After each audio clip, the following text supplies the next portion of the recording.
This program contains dramatic reenactments and material that may be disturbing to some audience members. Viewer discretion is advised. When two brothers set off to hike through a remote canyon in Utah, unexpected frigid weather conditions and extreme terrain push them to their limits. Then a simple mistake turns a challenging day into a terrifying disaster. One brother's leg is shattered. The other realizes he must go on alone and try to get help. It's a race against time. As he risks his own life searching for a way out of the canyon in the dark, one thought drives him on. If he fails, his brother will die. What it takes to survive on I Shouldn't Be Alive.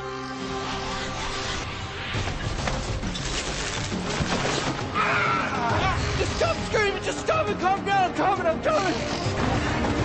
Charlie! Anybody?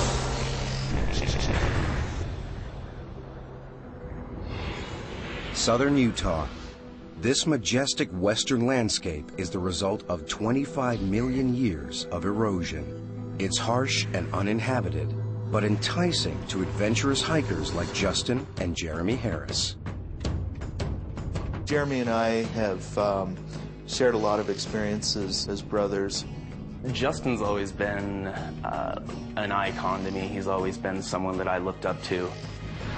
Hiking is a passion that has drawn the brothers together pretty much their entire lives. We can share things that brothers don't very often get time to share. The brothers' plan is to hike a remote canyon trail over 50 miles from the nearest town. We were looking for something that would be a new adventure, something that was going to be a little bit more challenging. They camp for the night and wake up to a freezing fall morning. Wake up. What time is it? It's time to go. It had been a while since we'd been out on a hike, and November was, it was a little later than we wanted to go. We both had done quite a bit of winter hiking, so it wasn't something that was foreign to us, but it's definitely something that's going to complicate matters. You sure you're up for this today? I thought about that question, and I think, maybe part of me as his older brother thought that I needed to make the final say. Yeah, are you? Yeah, I'm up for it. They drove all this way, right? I made the decision that we were gonna go for it that day. It's a decision that changes both brothers' lives forever. Justin! The brothers plan to follow a circular route, first ascending through Baptist Draw, then Upper Chute Canyon, taking them down 500 feet below the surface. To exit, they must find a side canyon at Chute Junction, which will lead them back out to ground level. They intend to complete the loop before nightfall. The canyon is no place to hike in the dark. We were headed down ledges, and we were hopping from rock to rock, and just kind of making our way. 60 million years ago, Utah was covered by ocean. What was once seabed has eroded into the iconic western landscape. Rivers and flash floods have carved deep canyons through soft layers of sandstone, which can become clogged with massive boulders called chokestones. They're tricky and time-consuming to traverse. As the canyon got a little bit more technical, it started taking us longer and longer. I didn't get too concerned about the pace that we were making until we got to the rappel.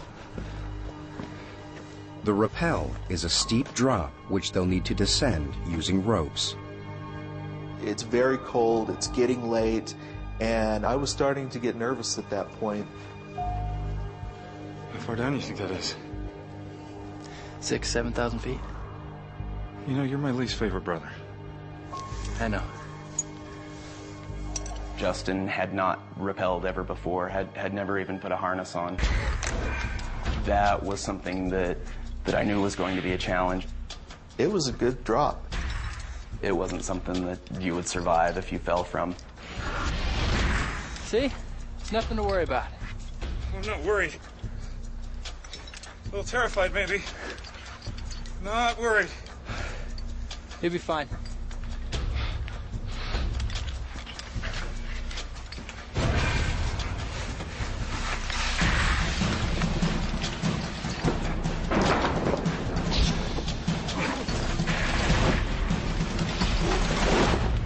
When my feet hit the bottom, it was like huge relief. I thought, hey, that really wasn't too bad. Justin is safely down, but the canyon has been far more challenging than they expected. They're hours behind schedule, and now they're down so deep that retracing their steps is not an option. The scary element about technical canyoneering is once you go over a rappel, unless you leave your climbing rope there, you have no way back out. You have no choice but to continue.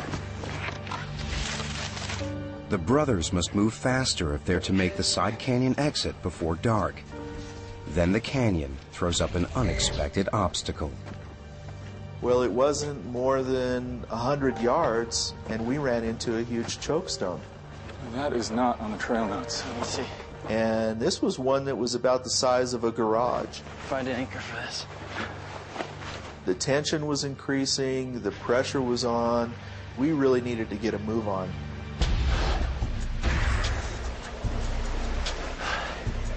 Got some water. The last thing we wanted to do was fall down into one of these pools and get wet. This looks pretty good. I think I can take this. Well, let me get back up there. In an attempt to make up some time, Jeremy decides to climb down the chokestone without putting on a safety harness. Jeremy, wait. I was confident that we could down climb it and not have any problem.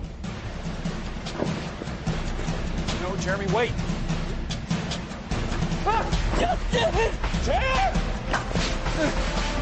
Jeremy! Jeremy! I remember when I heard that splash, that was the last thing that I wanted to hear at that point. Jeremy!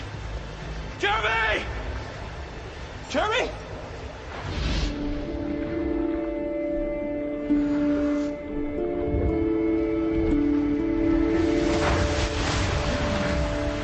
Jeremy! Are you okay? Are you okay? I can't believe I did that. Hold on to you, I'm coming. Both hypothermia and frostbite were a major concern. It's the end of November and it's in Utah. I don't know exactly what the temperature was during the day, but it was well below freezing. There's no way we're climbing out of here.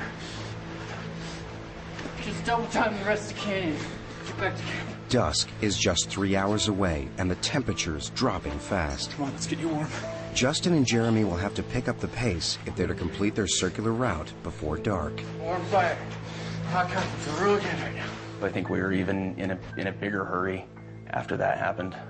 I know I definitely was. Come on, Jim, keep up. All right. But the brothers just can't catch a break. The weather, which has been deteriorating all day, takes a dramatic turn for the worse as a freak blizzard blows in.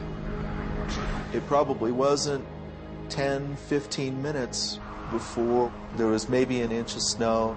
It was very cold. And then we hit another big chokestone. I remember looking down over the back of it and looking at that pool and thinking, oh, great, water again. You think this canyon has something against us, do you? Yeah, I think it might just. It was a very tricky down climb, even though it wasn't far. There were very few handholds and very few places to stand on the way down.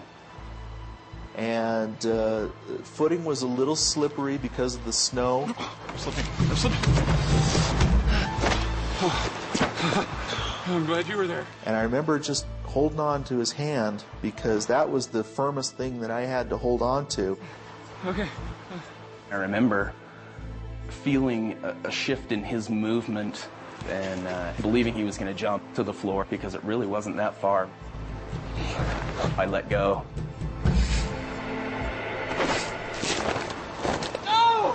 And the next thing I know, I'm basically falling. Justin! Justin!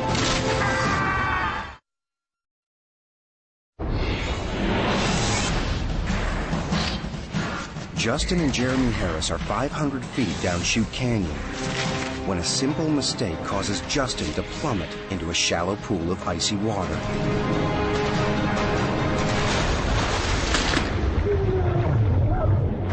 Justin! I knew without a doubt I had just broken my leg, and all I could do was scream. It was the worst pain I'd ever felt in my life. Just stop screaming! You gotta calm down! I had never quite heard someone scream in pain like that. It was a really helpless feeling to hear him scream like that in pain and not be able to do anything for him. Just take it easy, bro! Calm down, I'm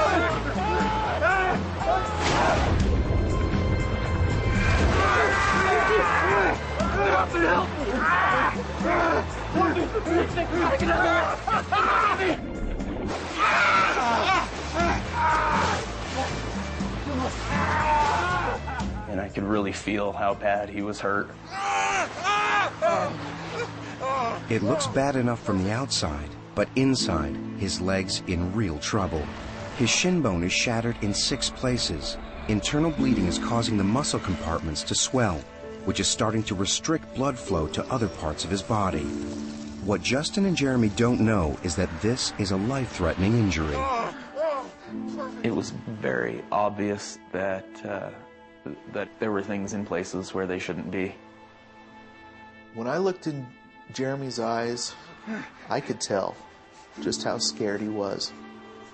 I think us looking at each other and how scared we both were was probably not a good thing. Yeah, I'm scared.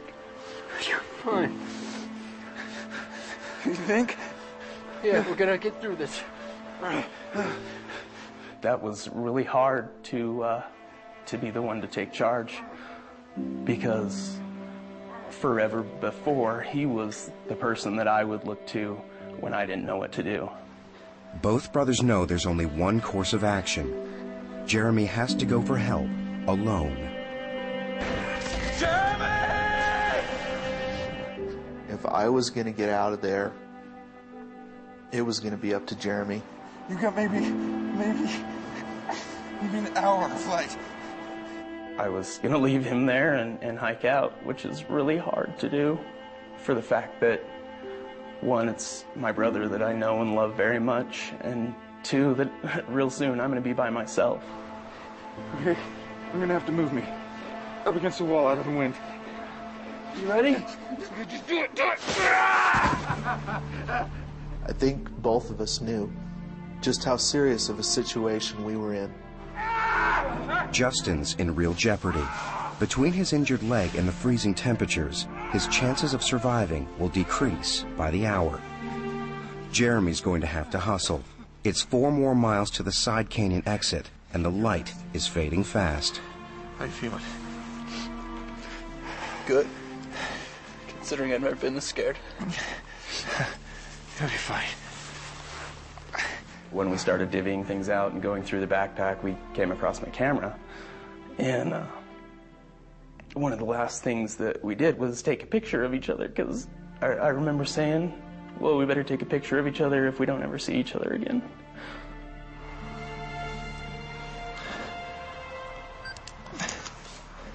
I thought that maybe I might never see him again. And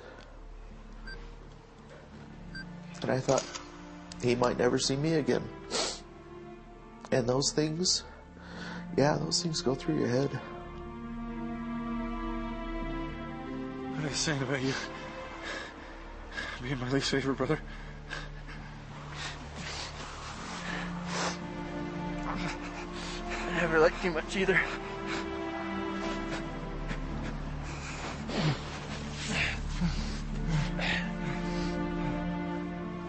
I remember saying, you got to be strong. You got to do this. And you got to be careful. Because if something happens to you, that's it for the both of us. Hey, Jer. Yeah. do you think the hike's going so far? I remember telling him, think happy thoughts. I'll be back. And you can do it. But can he? The canyon will prove more treacherous than either brother can imagine.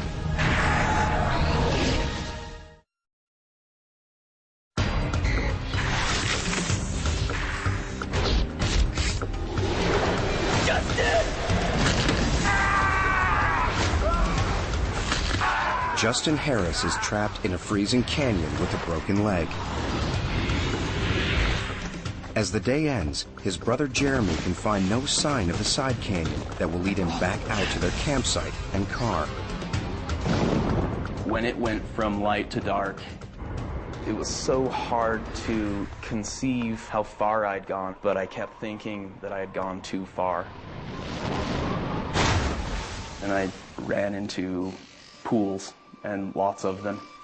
At that point, I didn't have a choice whether I was going to get wet or not.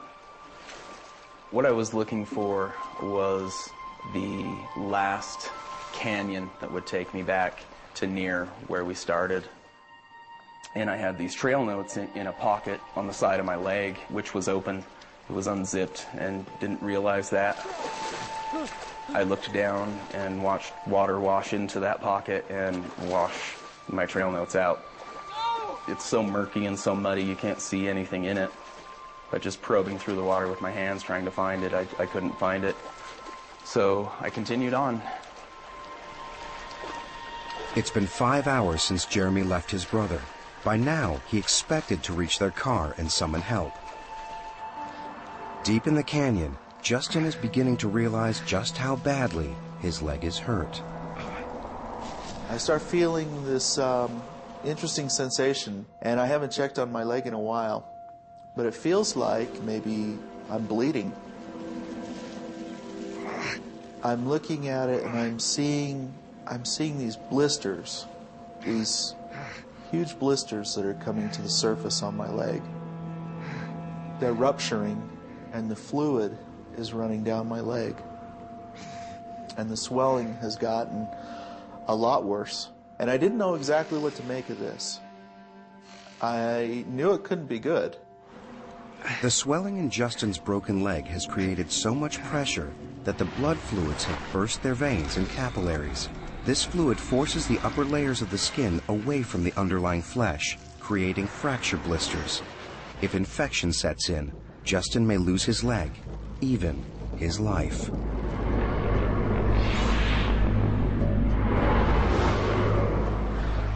Jeremy's been searching non-stop for the side canyon exit for more than 9 hours. When you're in a pool of water that's that cold and you're having to put out that much energy, it's exhausting. Having lost his trail notes, Jeremy is disoriented in the darkness. He's wet and freezing cold. The physical and mental punishment is getting unbearable. The whole time it had seemed as if it cannot get worse than this.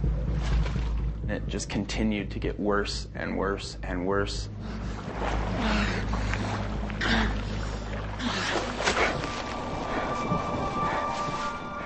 As I'm sitting there freezing to death and trying to stay alive, you can't help but think that we may have been a lot better off going golfing that weekend. And then I hear little scratching noises, what sounds like something's fidgeting around. And it's completely dark and I can't see anything.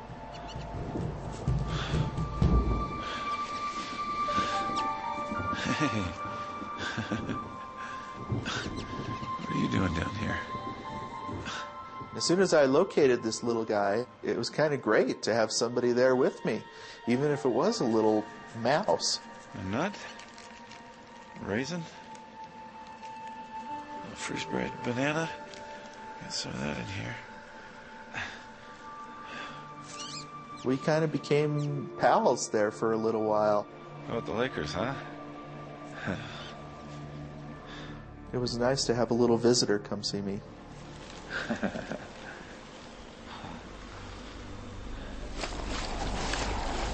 It was so cold outside that I wasn't really wet, more like frozen.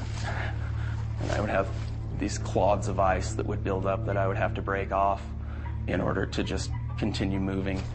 Jeremy is in danger of collapsing from exhaustion.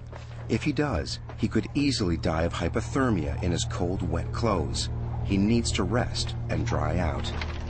And there was driftwood that looked dry, and built a very large fire.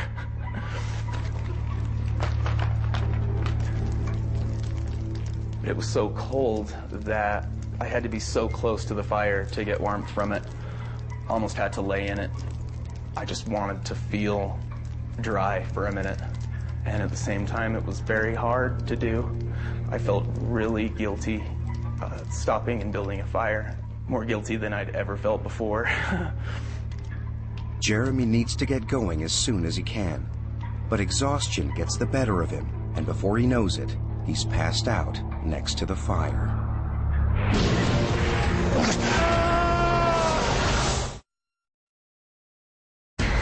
Jeremy Harris has been trying to find his way out of Chute Canyon for 10 hours to get help for his injured brother. He stopped for a desperately needed rest and accidentally fallen asleep.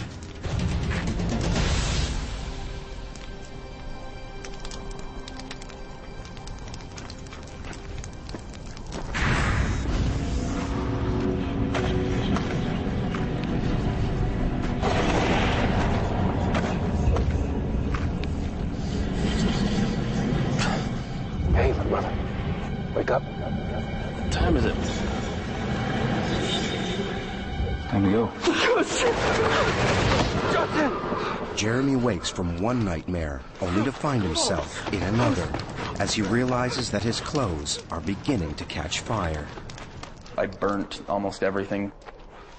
Burnt my pants and burnt my jacket, but thankfully didn't start on fire myself. So I put myself together and headed back to where I'd left off. Justin has suffered pain and freezing conditions for over 13 hours.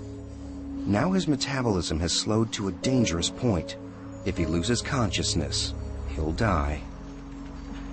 I can fall asleep and I might not wake up. And I'm thinking, I have to come up with something that's going to keep me sharp, that's going to keep me from going into shock. And so I'm sitting there and I'm thinking about my family, my wife and my 4 children.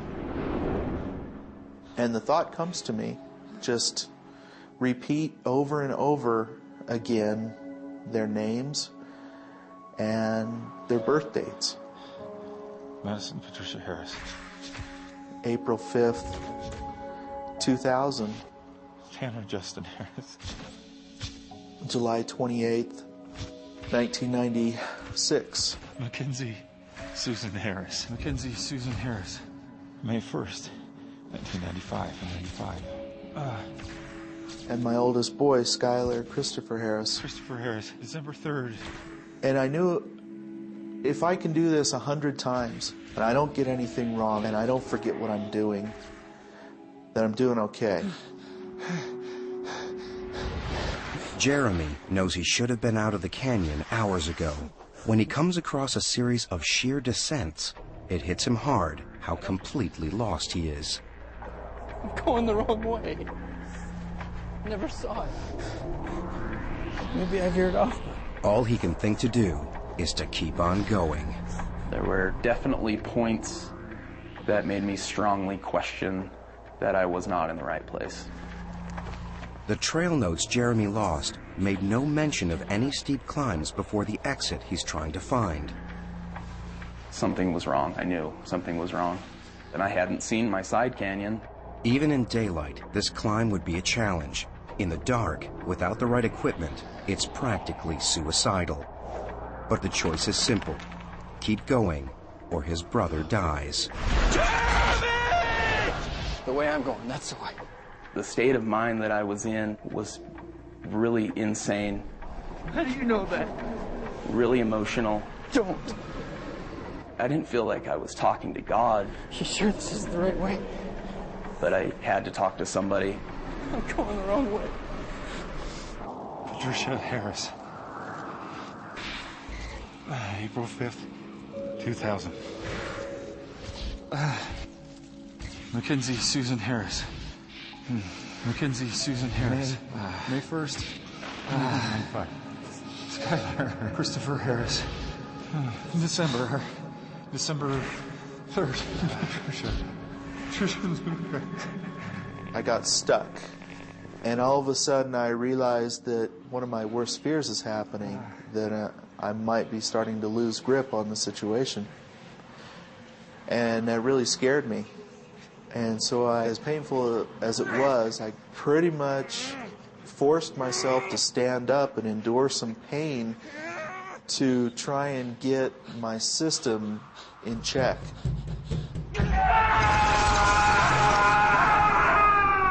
Pain would just shot right up in through my nerves, right up into my knee. It was terrible, but it woke me up.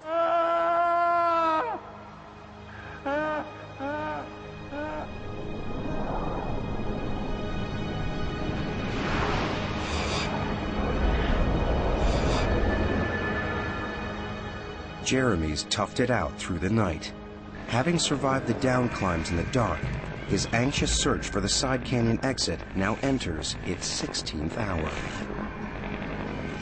And I came to another area that was a choke in the canyon and walked up on top of it, and it was about 60 feet to the bottom. I didn't have a rope or a harness, and my thought was, jump it. Bad idea. Yeah. Do you think?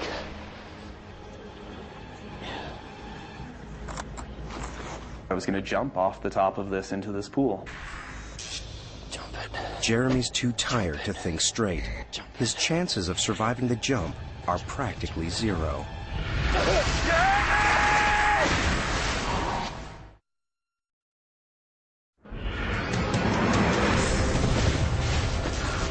In a Utah canyon, desperate to find his way out to save his brother's life, Jeremy Harris comes to a huge drop. To go on, he'll need to jump 60 feet into a pool of freezing water. Jump it. Jump it. Jump it. Jump it. Jump it. Jump it. Do you think? Yeah.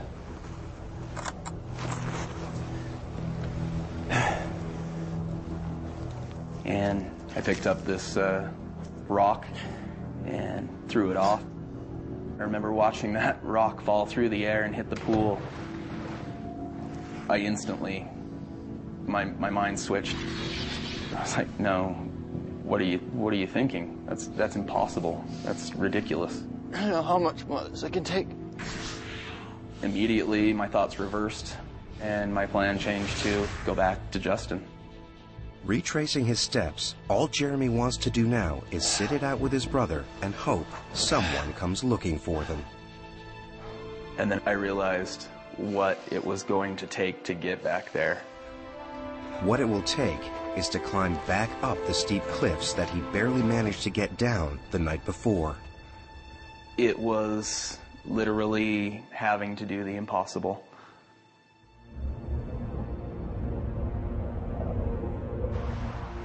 Justin has survived so far by pure determination and faith that his brother will return with help and end his ordeal. I'm sitting there, going through the hours and the calculations in my mind, and I'm feeling really good about where I'm at, and I'm feeling great about where Jeremy's at.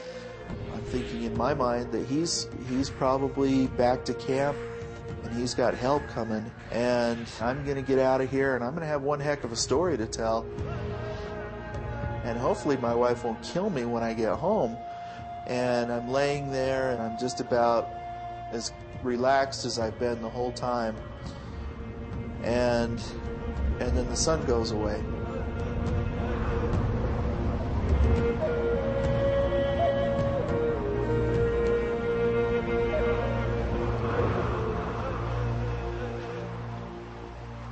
Jeremy's been climbing through the canyon for over 24 hours, and he's pushed his body close to the limit.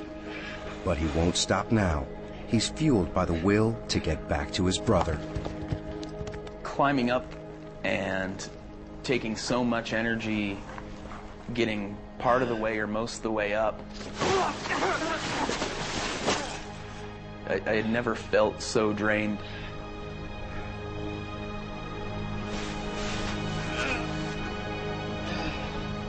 It was extremely hard to climb. Some of the hardest things that I've ever had to climb up in my life.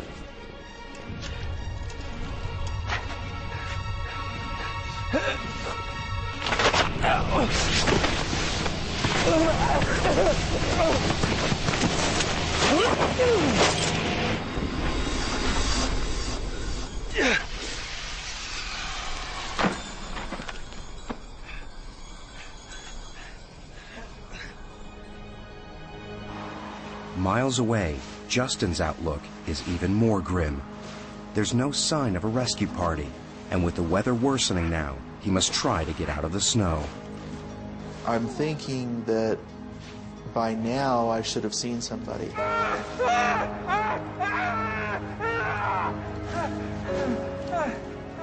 I had to accept the fact that as positive as I was about the situation and as hopeful as I was about my situation, that it wasn't looking really good for Jeremy.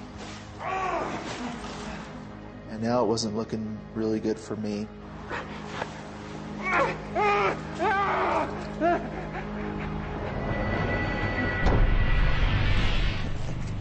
Looking back on it, climbing up these pour-offs, what I remember of it, it was literally an impossibility. But maybe faced with knowing that it was impossible, I was able to find strength inside me somewhere and abilities that I didn't believe I had or existed. It's strange to think about, and I truly don't know how, but I made it. As he makes his way back, Jeremy comes across the side canyon he needs to get out. He simply missed it in the dark the night before. It was so obvious. I can't conceive how I would have missed it, other than just the state of mind that I was in. I definitely should have seen it.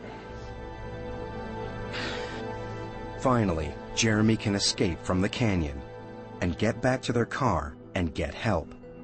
But it may be too late for Justin.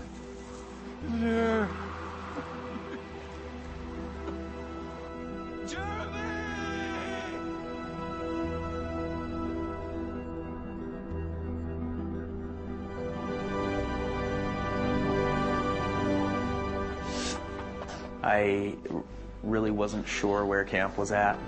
My tent has a yellow rain fly over it, a bright yellow rain fly, and Justin's car is red. And off in the distance, I saw red and yellow, and I saw it as clear as day. And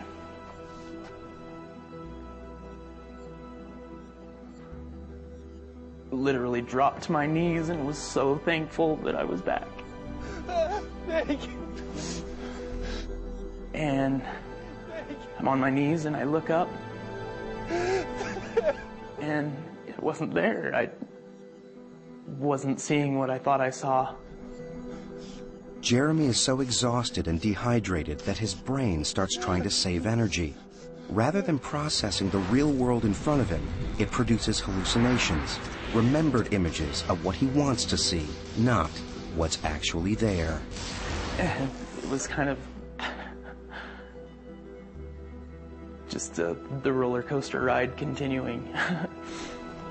Jeremy may have found his way out of the canyon, but now he can't tell which way to go in this wilderness, and time is running out for his brother.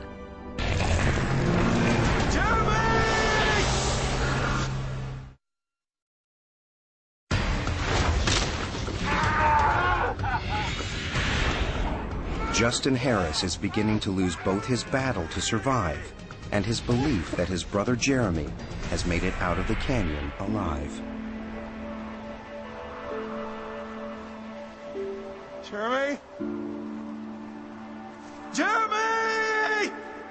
I'm thinking about my brother out there somewhere, and I'm picturing him frozen somewhere because it's too cold and he just can't make it. And I'm starting to lose hope. And I started to think that maybe he was dead.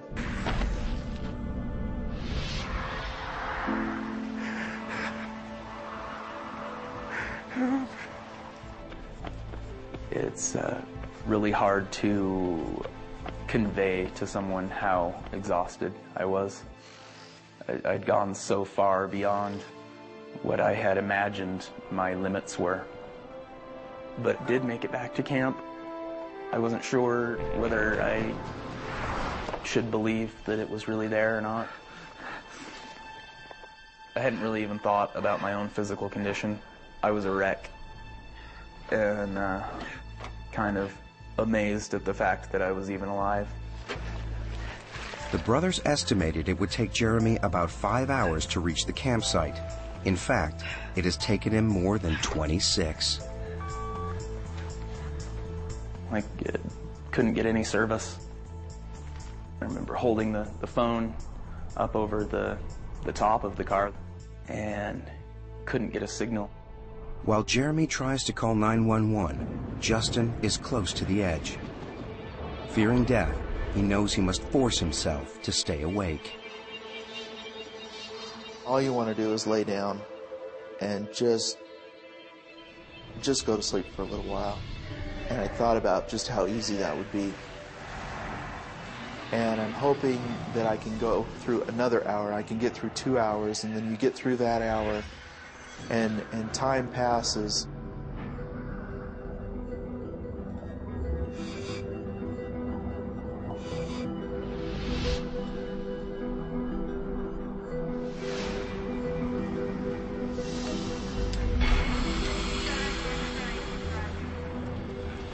Oh. Oh. Anybody? Hey. And then all of a sudden, out of the corner of my eye, I see a face pop around this boulder. And I think we were probably both pretty surprised to see each other. Justin, we see you. He's right over there. Base, we found him. And it was like, you know, they're here. They made it. They made it down. It was wonderful. My brother Jeremy. Where's he? He needed some medical attention. Wait, what happened? No, he just got into a little disagreement with the canyon over who was tougher. But he's gonna be okay. Right? I was overcome with emotion. For the first time, I knew that you know, he was out for sure, and I'm getting out of here now. Right. Let's take a look at that leg. I cut up his pant leg just enough to expose the injury where his leg was, and it just totally took me by surprise. As soon as I saw his leg, I knew that we had a very serious situation. Diane sees that Justin has acute compartment syndrome. The capillaries in his swollen muscle compartments have now completely collapsed, cutting off blood supply. Nerve and muscle cells are dying through lack of oxygen. Hold on.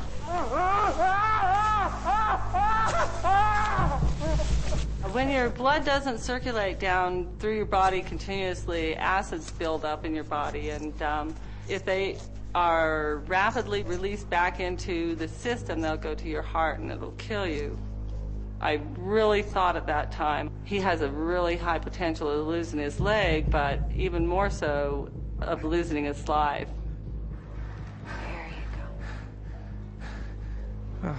How bad is it? I'm gonna get you some morphine before we move you. At that point, I knew that it really was bad. I need to get my patient out of here right now. And I was probably a lot worse off than I thought I was. Yeah, thanks. And that was kind of a tough pill to swallow. Good to go.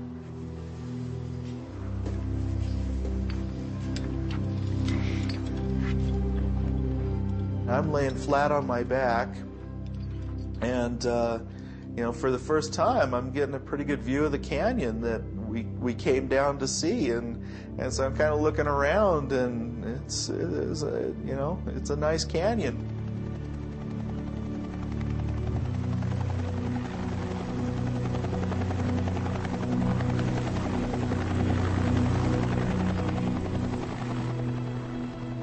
When we finally got up over the lip of the canyon wall, all I could see was a bunch of faces that I didn't know, and they were all looking at me and smiling.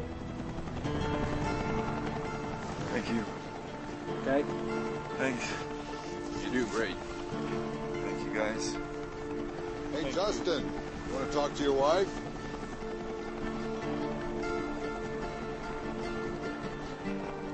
Trish? And Tricia says, "Hey, are you okay?" And I says, yeah, I'm alive. I love you, and I'm alive."